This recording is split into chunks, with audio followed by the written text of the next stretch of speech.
Europe 1. Écoutez le monde changer. Le journal Pierre de Villeneuve, Hélène Zellani. Les masques, plus le temps passe, plus le soleil brille et moins on respecte les gestes barrières et la distanciation sociale. Ce constat, c'est celui du Conseil scientifique, de plus en plus inquiet sur une éventuelle reprise de l'épidémie.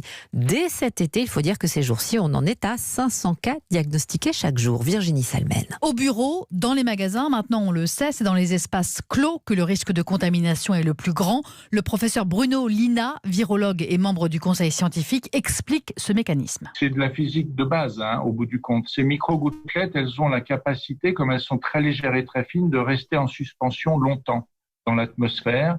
Et si vous n'avez pas de phénomène de courant d'air et que vous avez des personnes infectées, elles vont progressivement enrichir cet espace confiné et augmenter le risque de contamination des personnes qui vont fréquenter cet espace. À ce rythme-là, l'épidémie peut reprendre même dès cet été, pendant les vacances, prévient Franck Chauvin, professeur de santé publique. Est-ce qu'on peut passer l'été comme ça ? C'est probablement dangereux. Ça serait certainement préférable que l'ensemble de la population prenne l'habitude de porter un masque dans les milieux fermés. À la rentrée, ça sera probablement un impératif que de se protéger par un port du masque beaucoup plus généralisé qu'il ne l'est actuellement. Les membres du Conseil scientifique le martèlent, le port du masque est pour l'instant la seule mesure connue réellement efficace pour se prémunir des gouttelettes contaminées.